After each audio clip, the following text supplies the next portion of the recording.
might understand that at least for Europe, for public broadcasting, internet censorship is a growing issue, but not so important issue so far, but potentially it is. When you look at some countries that start really limiting the access to information, to put it that way, but on a global scale, there is a growing digital authoritarianism, and this poses a challenge for information providers, for media makers, for human rights communities. We're talking about safe space communication, but we're talking about journalism also brought to audiences to a less and less free extent.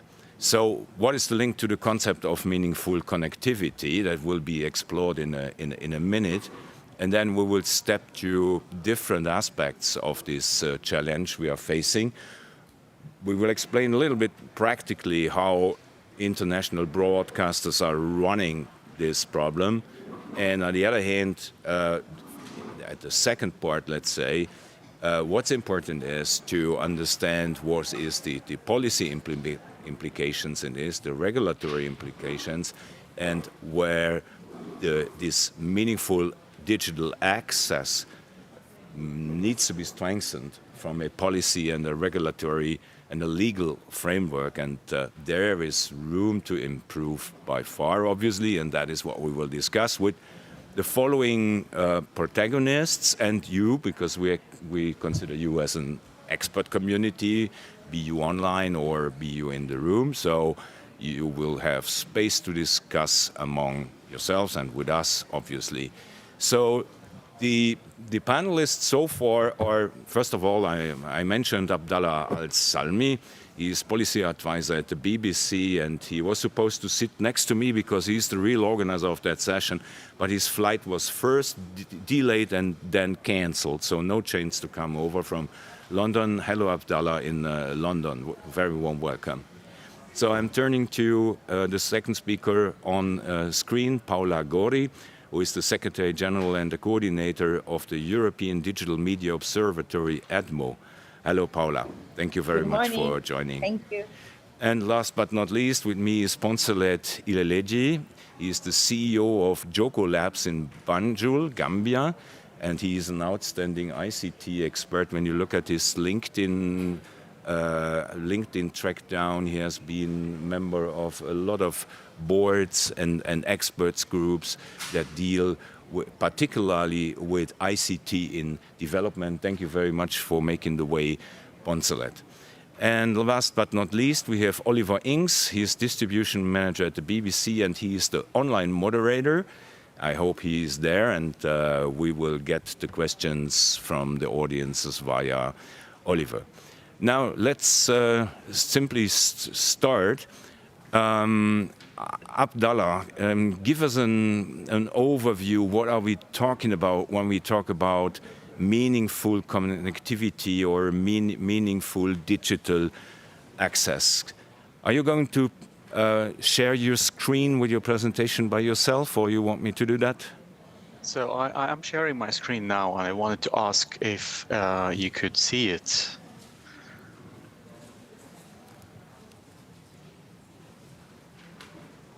Should come.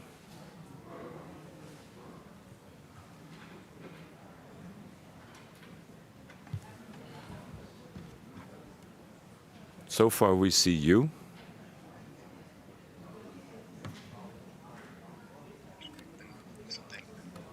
So the IGF hosts telling me that they can see it.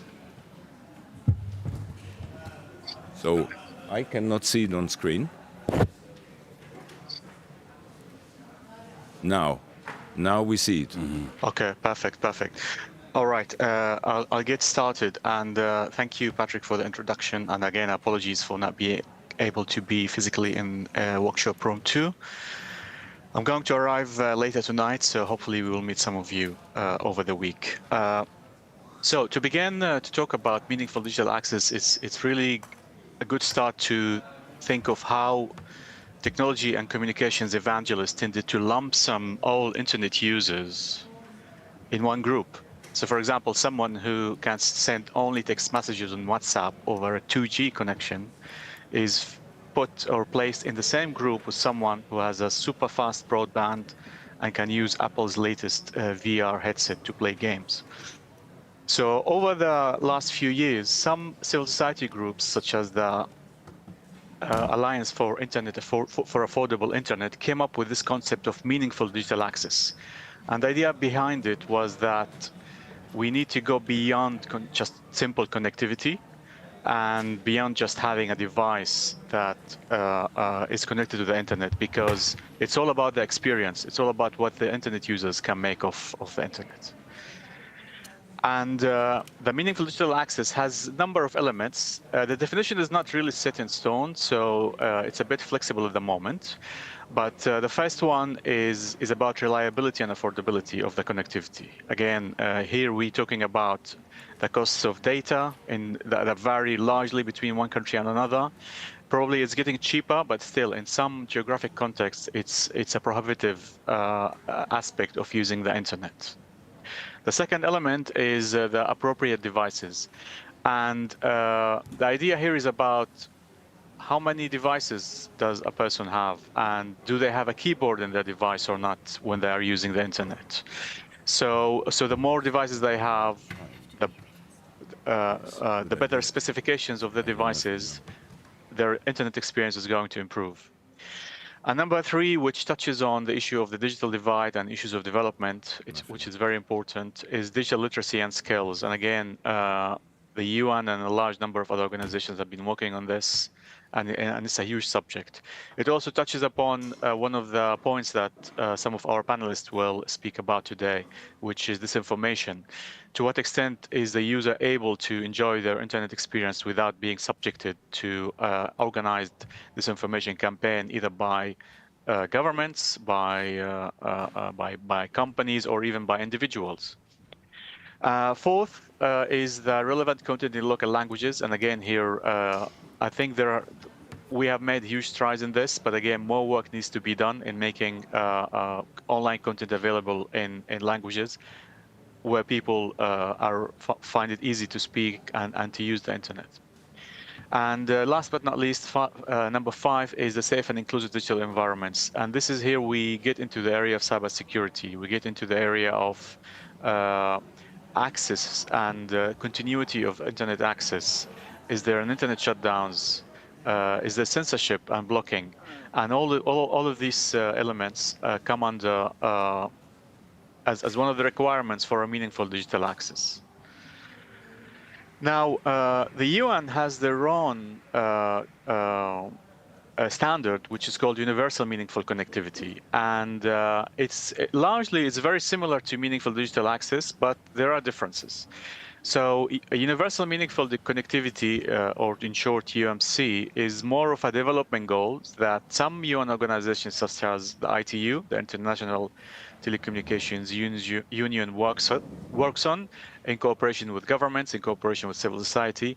And the idea is to upgrade the experience of online access based on specific metrics that have to do with how many people are connected to the internet and to what extent they are able to use data on a day-to-day basis. What purposes they use the internet for? Is it for business? Is it for social networking, or for looking for a job? The aim of the universal meaningful connectivity is the same as the meaningful digital access, in the sense that if people don't have access to a good connection, they can't look for a job. They can't keep in touch with their family. They can't express their opinions freely on the internet. However, the only difference here is that the MDA is an outcome. It really relates to the experience and the quality of it, of using the internet, while UMC is a goal in itself and policy.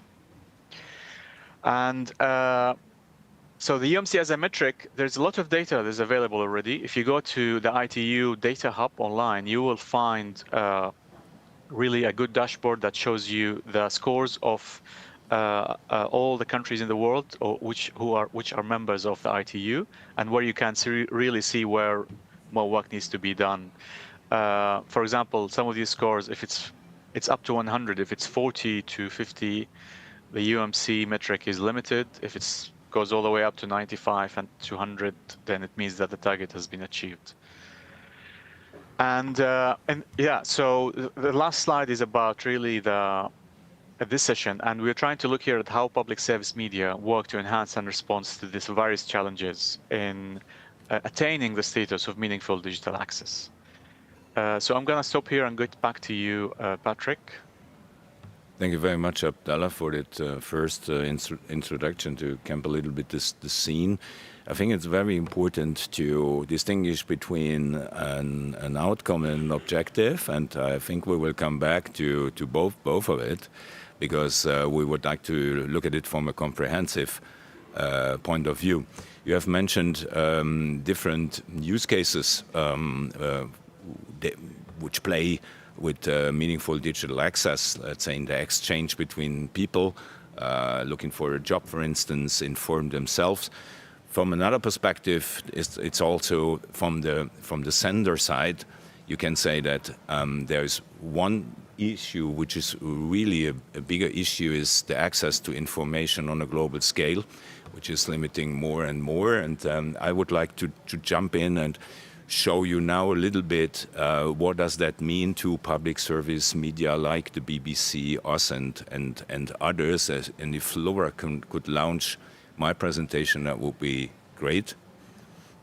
So thank you very much. So as I said, we are an international broadcast. I think you know roughly what we do. The map of press freedom that you see here is the guiding line for what we do. We provide unbiased information for free minds, and in a similar logic, BBC and the former USAGM, at least with some of their grantees, have been underway to provide independent information, reliable information where there is limitations to that, particularly from local media or state media or whatever. So as BBC and others, we provide this information in these local languages and made by teams from these countries. So we are not reporting about Germany to Gambia or Senegal. We are informing people in Russia about what's happening in Russia and in Ukraine, right? And obviously, there is interest on the global scale. We reach 320 million users a week. And when you look at the geographical dispatching, then you see also that most of them are reached on continents where there is a, let's say, limited space of information, be it by technical means, be it by market means, or be it by digital authoritarianism. We will have a closer look at Eastern Europe and Central Asia, because there is where the game plays at the moment when you look at censorship. Independent content that would otherwise be denied through censorship, disinformation, and one-sided reporting, that's what our final impact should be. Now, on one hand, we are all journalists. We are used to create great journalistic content. But what are we telling taxpayers when they pay for this great content, when we cannot get it through to the audiences?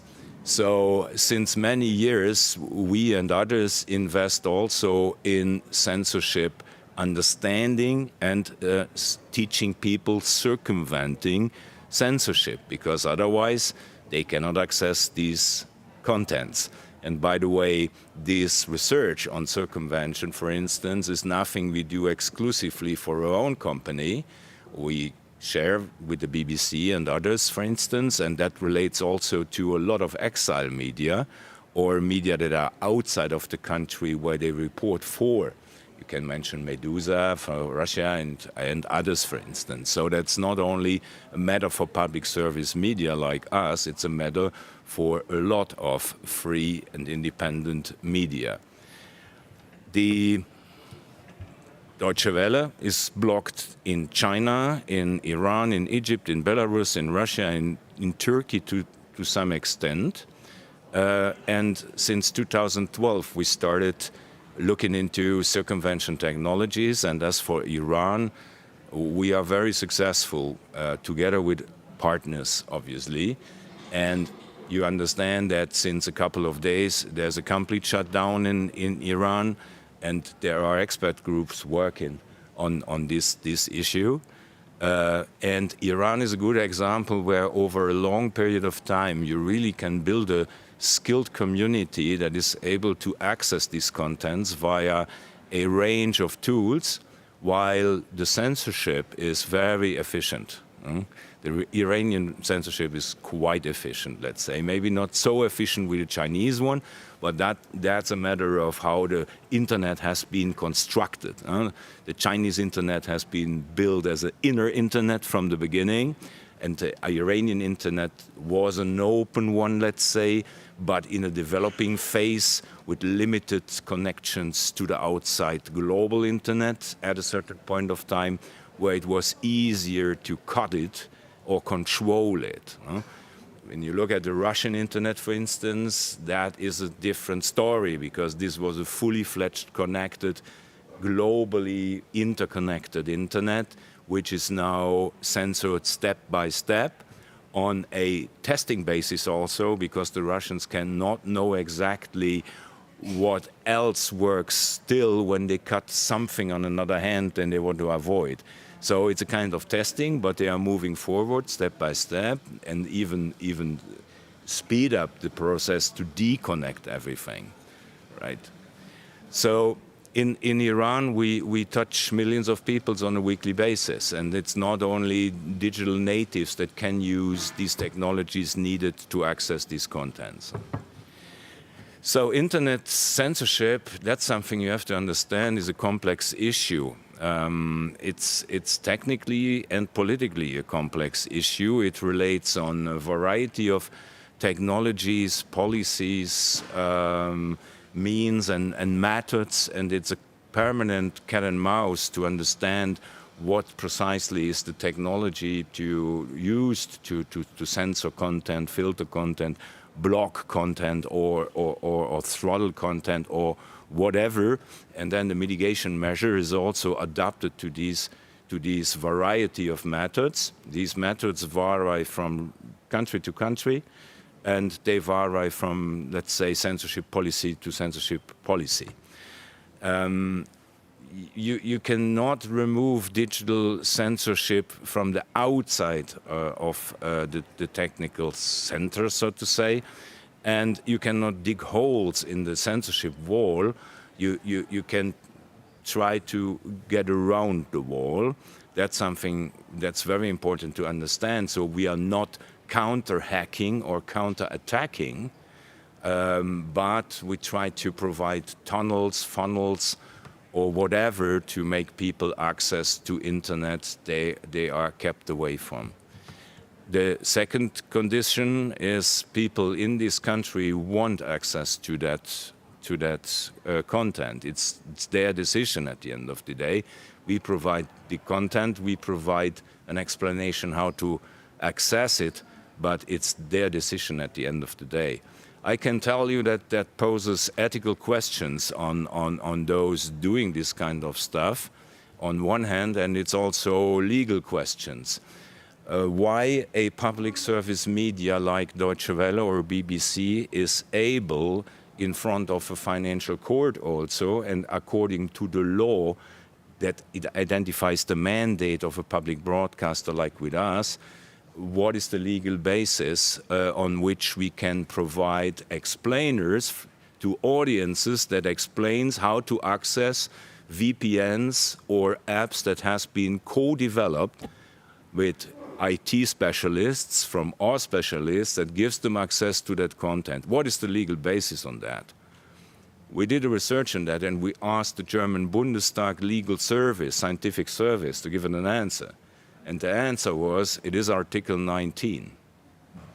The access for free access of information, digital Article 19 UN Charter on Human Rights. That is the legal basis. And all the countries we're talking about that are censoring contents from us and others have signed this charter. And international law is breaking national law. So from a legal perspective, this is safe play, simply on this article. So let's start a discussion. What else? Just to speed up a little bit, we provide internet freedom via our app, Siphon Tor. The session before here was from our friends with Tor. We work with them, obviously. They host also our contents on their Tor servers. When you access Tor, you see our content, for instance, which is very important.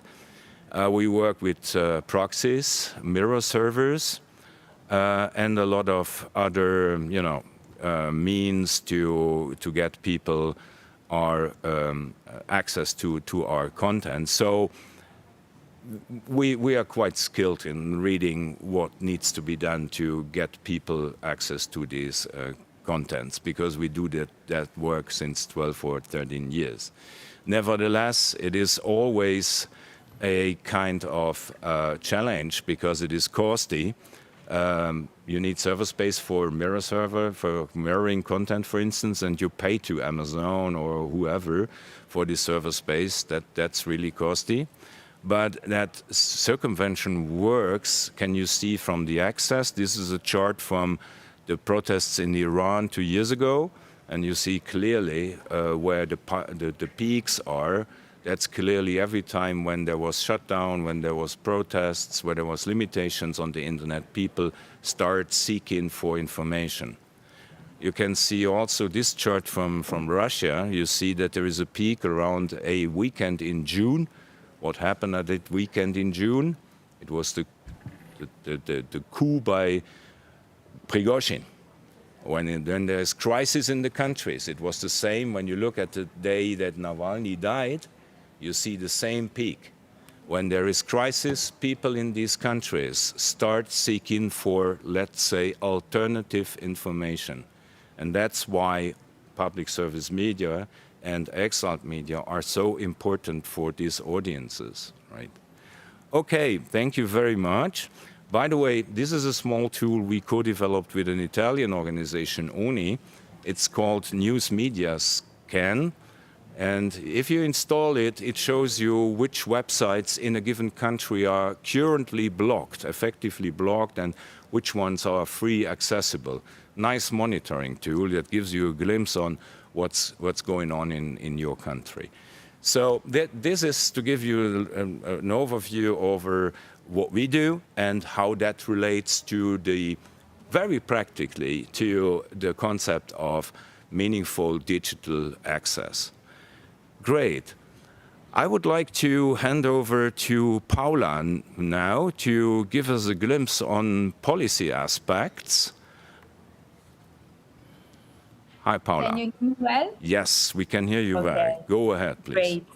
Thank you very much for having me. And thank you for your great presentation. I noticed some keywords which I will try to take also in my presentation. So for those who do know, EDMO, it stands for European Digital Media Observatory, and we deal with disinformation, and we are one of the pillars of the EU actually to tackle disinformation.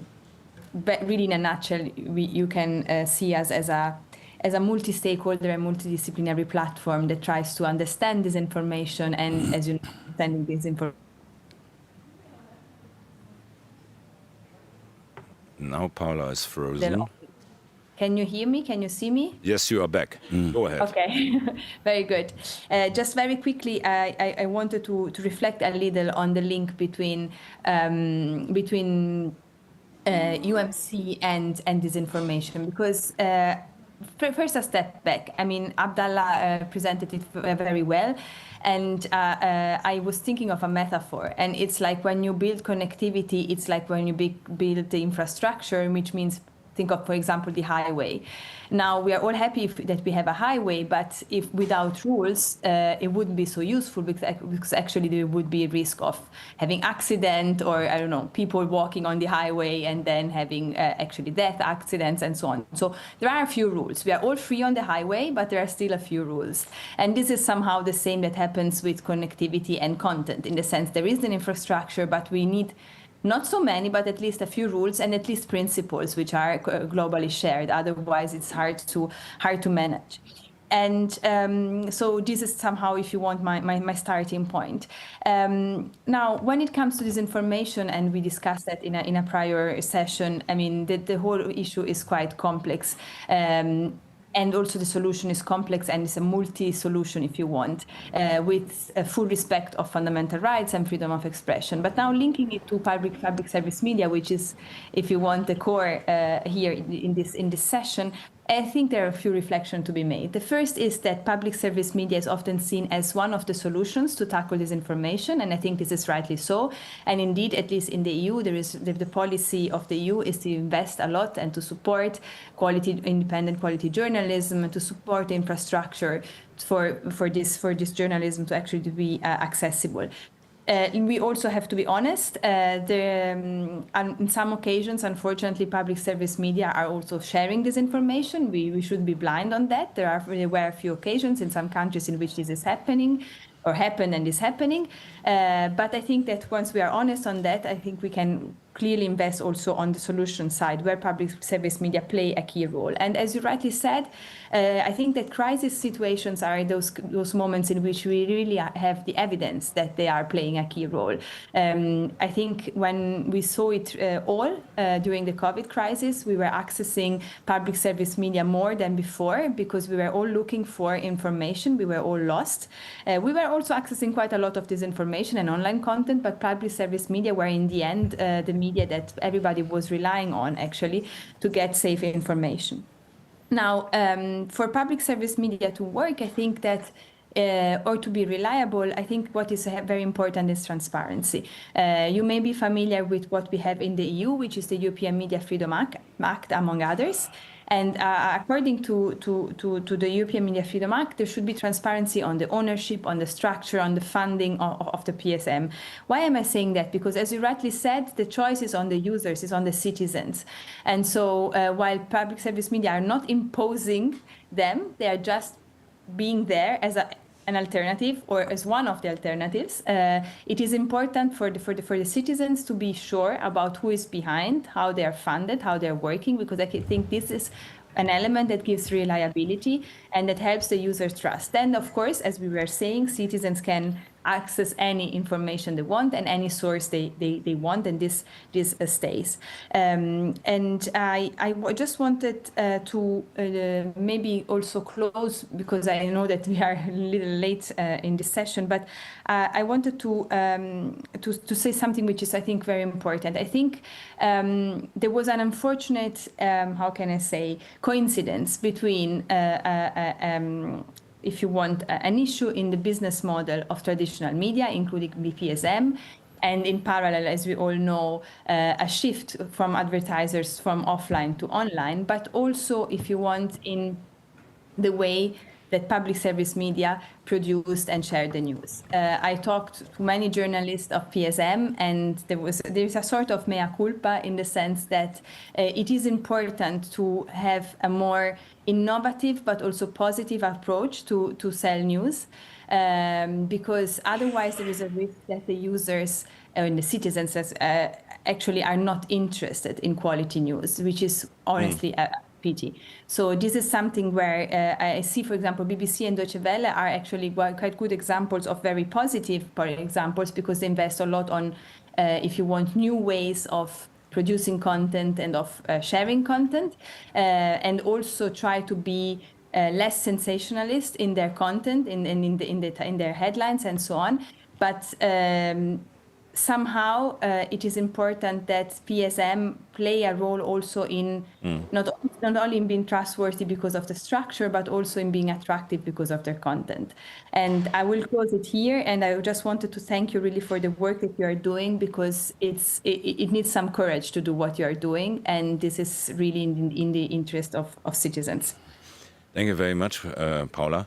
Very interesting points. I think we will come back to one or two, particularly the building blocks you mentioned on this trustworthiness, which is extremely important when you look at content shared via the variety of distribution forms you don't own. I'm saying the platforms, for instance, and particularly the user habits, which play an incredible role in all that.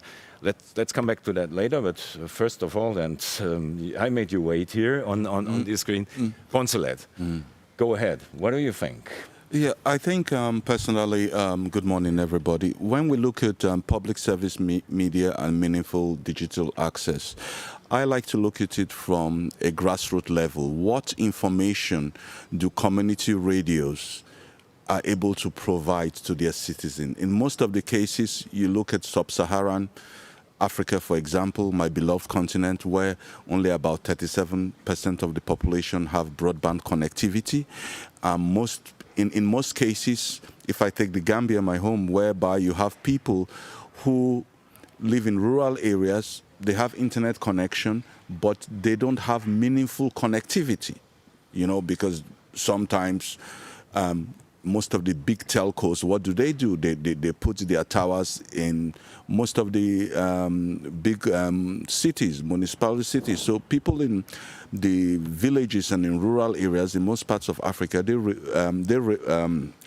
get their information from all these community radio stations, some of these community radio stations, they also link up with the BBC or Deutsche Welle to produce information. So the most important thing is that with public media access, we have to strengthen our community radio stations. We have to give them more digital literacy tools and link them up to community network centers, whereby they can be able to download information relevant from big media houses to disseminate to their population. And when I'm looking at it from a grassroots perspective, we have to know that what does the average common man want in a rural area? He wants to get information on education, health, agriculture. Those are the basic information he needs to live his life and contribute to the well-being. Now, in terms of what Paolo talked about, and when you look at disinformation, yes, if you don't equip community-based public media with the right tools to be able to provide good news and updated news that is not disinformed, what have a lot of people now doing? They get their information, fake news spreads through mainly messaging apps like WhatsApp. So someone just sends a message and it goes viral and it's fake. But who debunks all this information? Is the community radio say, oh, that is not true, that X and Y activist has been arrested, blah, blah, blah. It's not true, this happened and everything. So the strength for meaningful connectivity on information is strengthening our community based radio stations, and that can be made possible through what I would call big public media like BBC, like Deutsche Welle, who work around different parts of the world. So they have to have partnerships so that with local community radio stations, give them digital literacy tools for this to be achieved. I will lastly say that if you look at the Global Digital Compact implementation, one of the key things there is the digital divide. We still have 2.6 billion people in the world that are not connected. And if you want people to be connected, once you equip them with the right information through public media, indirectly they'll be connected. Thank you. Thank you very much, Poncelet. That is a very important point. Just to put a question to understand correctly, what you're referring to is the let's say the technical infrastructure first, getting more people, more speedy, technically access to information via a policy to provide, let's say, high-speed internet in rural areas, particularly in Africa. Do I understand correctly that you are pledging for a speed-up, infrastructural approach also to provide this right? Yes, in a way, yes, but we have to live with the reality on the ground. The reality on the ground is that we are still a long way for achieving meaningful connectivity on broadband in most parts of Africa. That is the reality. But how do you do it? Is by developing the capacities of community radio stations so that they have that capacity, they have I mean, we're linking it up with a community network center. They have internet connectivity to get good information to disseminate to that community. So when you do that, the information that the average person in a rural setting might not be able to get because he doesn't have meaningful connectivity, through his local radio station, he will be able to get those information because they are equipped. Yep. So that's why I'm linking up that the meaningful access I'm talking about, I'm linking it up with public media, and that public media I'm referencing is what is at the community level. And that's the community-based radio stations, who again, for world news, for other things, can link up to BBC Deutsche Welle. You have all these learning platforms. They can link up to these learning platforms to provide other services in education, health, agriculture that people need to have. Exactly. You're absolutely right, and that's what's happening, by the way, because we, for instance, we work with partners with that can pick content and distribute that content on their own platforms. We co-develop content, and by the way, like BBC with the Media Action, we provide trainings, and that trainings relates also on shifting local media into online reporting and everything that comes with it. So let me turn to you guys here in the room, and let me also ask our online moderator Oliver Ings if there is a question that has been put forward so far from those who are connected online. Good day to everybody. Thank you. I can't see any questions in the Zoom chat at the moment, but I do see that Paula has her hand up. So perhaps we should give the floor to her. Go ahead, Paula. Only at the condition that there are no questions, of course, from the audience. I just wanted to kind of go back to what Ponset was saying, because I think it's very important. And I think there is another two elements. One is we don't know, I mean, we are not fact-checking, or we don't know what is going through private messaging app, which is absolutely correct. I will add another layer, which is we even don't know the answers that Gen AI is giving to people. So whenever you ask an AI chatbot about something, it is giving you an answer and no one knows it. It is like between you and the chatbot, which is creating an additional element, probably even more scary. And the second element is, but you, Poncelet, are more familiar with the African continent, but I remember some years ago, Meta and Google were sending balloons and drones to provide connectivity in some African regions. And among the condition was the fact that you could only access a limited number of websites, including, of course, Facebook. Then if this is the case, and then if there is lots of disinformation, but also hate speech and so on those platforms, then somehow the users, they are locked in, the citizens, because they have the connectivity, but it is by no means meaningful nor safe, because you are accessing actually content which is disinformation, or even worse, illegal speech. So I think this is quite important. And on just very quickly, again, on the messaging, I think it is very linked to the urban and rural areas, and also to the fact that as human beings, we trust our families, we trust our friends. So it is somehow replicating the word of mouth situation that we also had in the past, but as you rightly say, in a way more scary way, because there is still this convincing element that if it comes from the online, it is trustworthy. Mm-hmm. Thank you very much. We have a question in the room here. Sir, go ahead. Yeah, it's working. Yeah. Yes, Giacomo Mazzone from Eurovisioni. I have a question in general to all the speakers that is about the. It seems to us that the fact-checking is not enough. We need to go towards a more comprehensive approach, more holistic approach. That means having regulation that will help in the negotiation with the platforms in order to be more effective in the work that you do. I know that recently there has been a pledge launched by EBU and the Association of the Newspapers to the platforms. Can you tell more about that, if you are aware? If I will come in there, I will first want to talk about when you mention regulation. We shouldn't have regulation on content.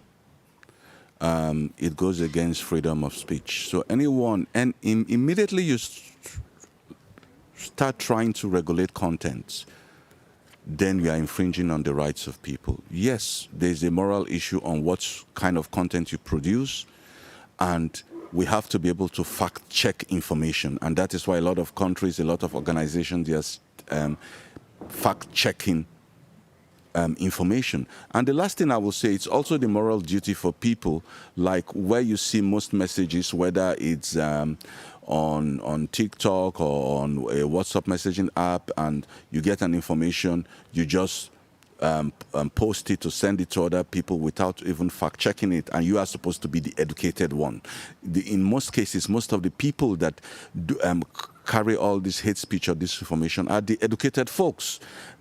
And so we have to do a lot of stuff whereby so-called educated folks are now using all these platforms to misguide majority of the populace, and we have to work hard in changing that. But to bring about regulation of content is a no-go for me. Thank you. Okay, very strong commitment. Thank you very much. Paula, I have this question from Giacomo in mind that relates to the role of the platforms.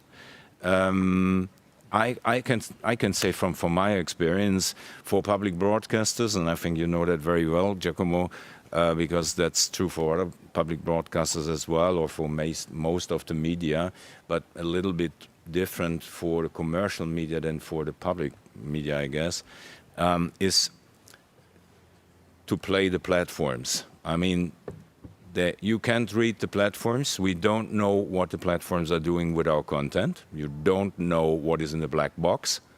We have expert teams sitting that check what goes from our newsrooms in the black box, and they can check what comes out of the black boxes in terms of audience. And then they guess what the algorithm is doing, why, with your content. And then they advise on the newsrooms to adapt the content according to their guessing without knowing really what the platform is doing with your content. And obviously, many journalists and content producers are tilting between we have to get rid of the platforms and how we can play them best. And that is very difficult to play. But from your perspective, because Edmo is really at the heart of assessing also what that means, what is your assessment on that from a regulatory point of view? And I know that we are tilting back a little bit to the European context. I will widen up again for the global context in a minute. Paula. Yes. You got a little frozen, but I hope I got the question. So first I wanted just to reinforce we all what get was always said. freezing when we talk about the platforms, you know, that's normal.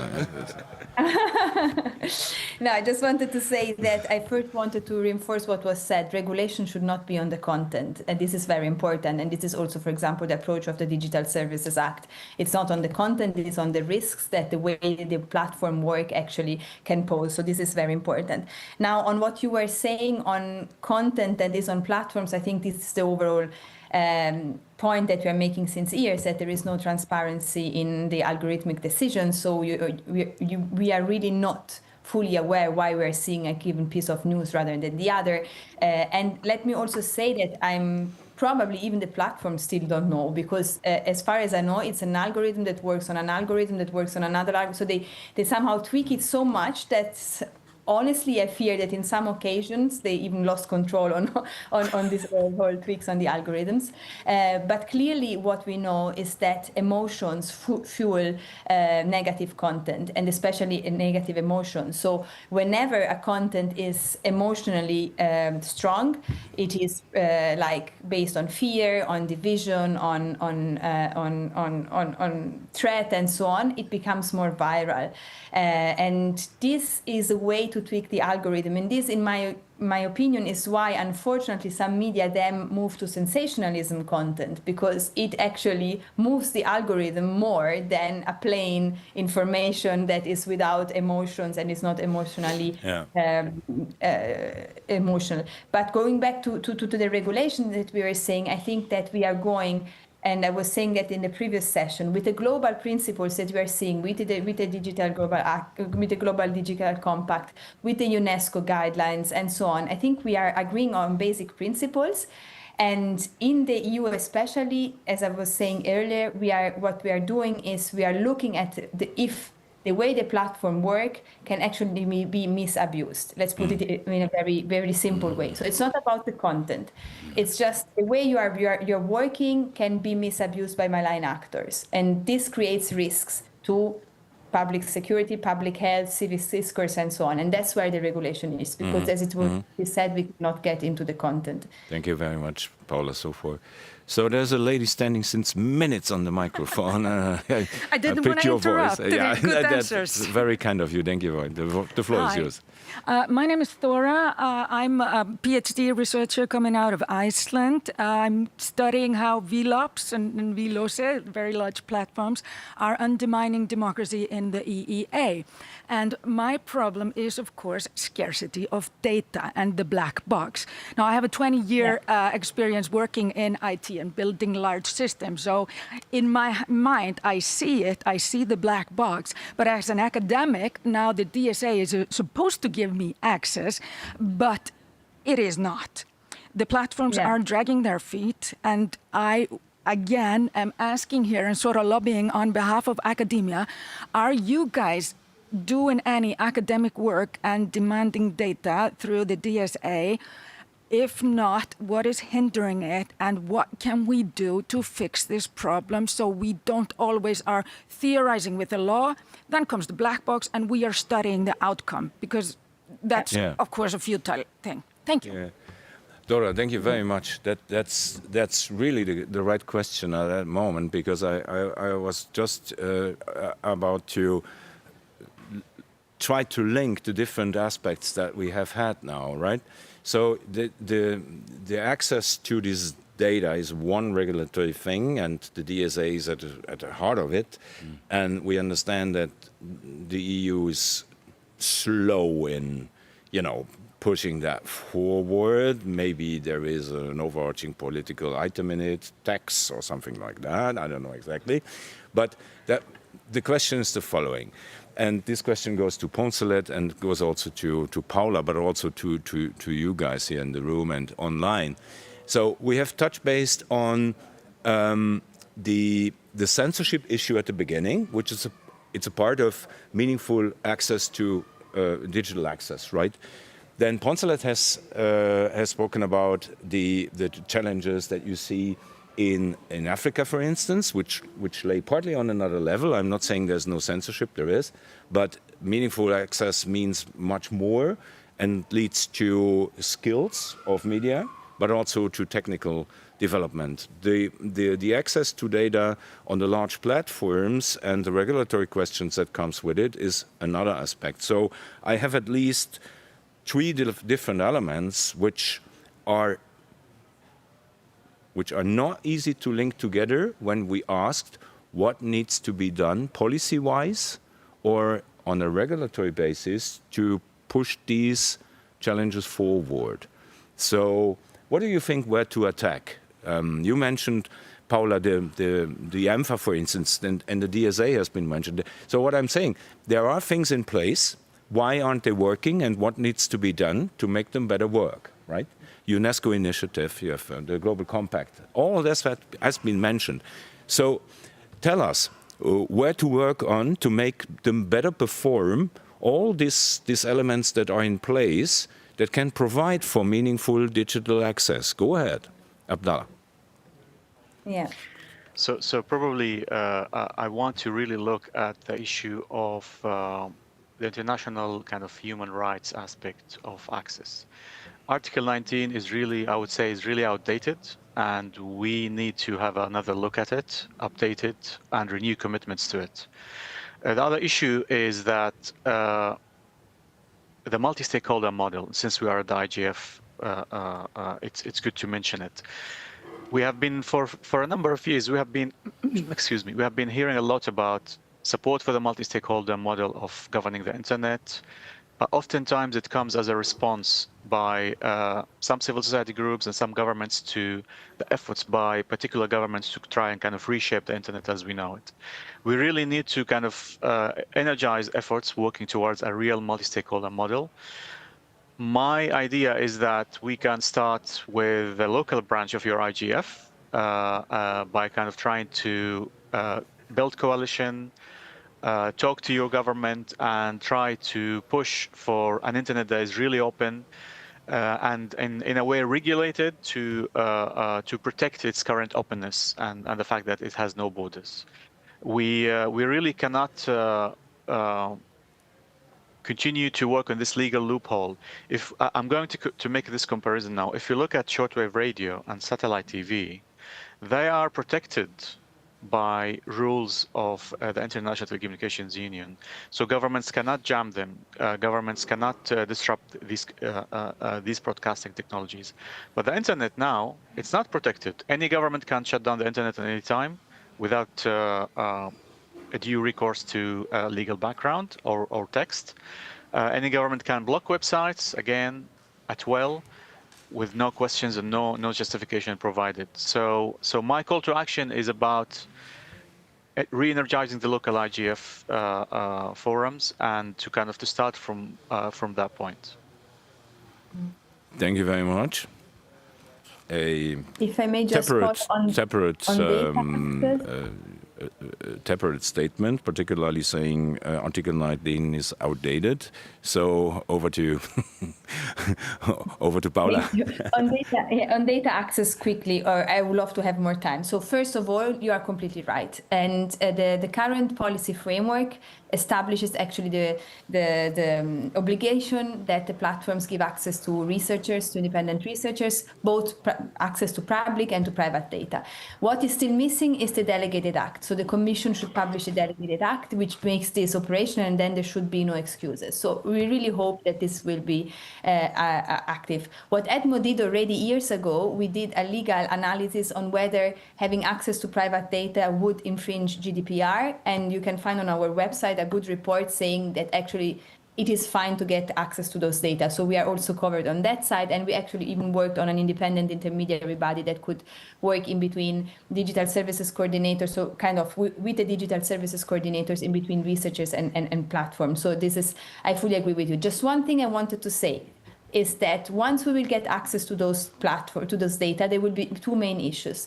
The first is, will all organizations be equipped financially and infrastructurally to deal with all this data? Because there is a risk of two-speed academic institutions and civil society organizations. The big and rich ones, they will make it. The smaller ones not, which is an issue also if you look at some specific country, not only in Europe, but now the DSA is for Europe. So think of, for example, the Eastern countries and so on, but also countries like Italy. I'm not sure if so many universities would be able to do that. The second, policymakers shall be ready, because if we really access those data, we will understand so many things about this information and also about the impact that probably we will have to change the whole policy framework once we will have the knowledge of what is happening really online, because it's only through those data that we will have those knowledge. So just those 2 points to quickly close. Thank you very much, Paula. Oh, yeah. If I look at it, I totally agree with what Paula said. And Abdullah, I will say the multi-stakeholder process is the key to all we are discussing here, especially you look at data governance, like the PhD researcher talked. Data governance has now become a key component in all the work we do. But this multi-stakeholder process involves us being able to dialogue with our governments, with civil society, with academia, with legal people, with technical people. So we have to sit with equity and hear each other out and agree to disagree. If we don't do that, starting at grassroots level, we will continue to be dividing ourselves, and trying to, instead of building an internet that is not fragmented, we'll continue to have fragmentations at various levels, and that is why disinformation is now a big thing. I will go back to 2006. Time Person of the Year in 2006 was you. That you, when Times Magazine made the you, us, as person of the year still applies today. And we have to know how to, the information we give out, we have to know that it is correct and it is impactful to our society. And that is the key of this session we have had today. And it also links up with meaningful connectivity. We should never forget that majority of the people that want to impact lives, they don't have connectivity. Look at it, 2.6 billion people, according to the statistics from the ITU. So let us go back to the basics and try to use our public media, especially those at grassroots level, equip them well to build the world we want, that we get better information for socio-economic development. Thank you. Thank you very much for that strong pledge, Poncelet. Last question from my side, 2 minutes left, very short one. What is the biggest block we have to move away to go that path, to strengthen the multi-stakeholder approach, to look deeper into the challenges that are in a digital divide area, and to come up with a better version of, I put it very, very simple, with a better version of Article 19. What's the biggest block you have to move away to go that path? If I start, yes, Poncelet, go. I have one simple equation. The Global Digital Compact implementation plus WSIS recrafted. We are coming to 20 years of the WSIS, the World Summit on Information Society. It's the WSIS that led to the IGF. If we have this global GDC implementation plus the WSIS recrafted, in my mind, in July, it equates to a stronger and strengthened IGF that will improve lives. Thank you very much. Very precise. Abdallah? I mean, I agree with Poncelet here about the importance of the huge pledges made within the Global Digital Compact, as well as the upcoming review of WSIS. My main concern here is that we rely too much on governments. And as we can see in democracies, you might end up with a government that doesn't like what you're doing. And as such, they either oppose what you're doing or they don't help you. I look at the example of the recent ruling by the Supreme Court in India, which made a landmark verdict regarding the access to digital life as part of the individual's own right to life. Mm-hmm. I think the civil society could start really by working at the local level, and if the government doesn't lend an ear to them, then they can always work towards the judiciary sector and find kind of some supporters in other aspects of their societies. Thank you very much, Abdallah. 9 seconds for you, Paula. Okay, so I fully endorse what was said. I would just say, change the narrative, change the way we put this whole conversation, let it make attractive also for those who don't believe in democracy. And on the other side, involve municipalities. I think they could play a key role here. They are way more close to citizens, and they could be very active in this field. Thank you very much. I would like to thank my panelists, Poncelet here on stage, Paula and Abdallah remotely. Thank you very much for your insights, for that great discussion. Thank you all, the audience here, for your questions and comments, and for participating online to this session on meaningful digital access and what role for PSM, public service media, in it. And thanks to Flora and her team for this great framing here, organizing the technical means for this session. Thank you very much. Thank you. Bye.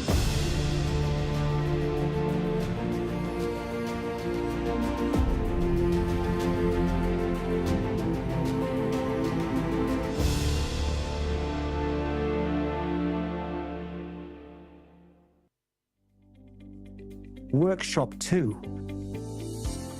Workshop 2. Workshop 2. Workshop 2. Workshop 2. Workshop 2. Workshop 2. Workshop 2. Workshop 2. Workshop 2. Workshop 2. Workshop 2. Workshop 2.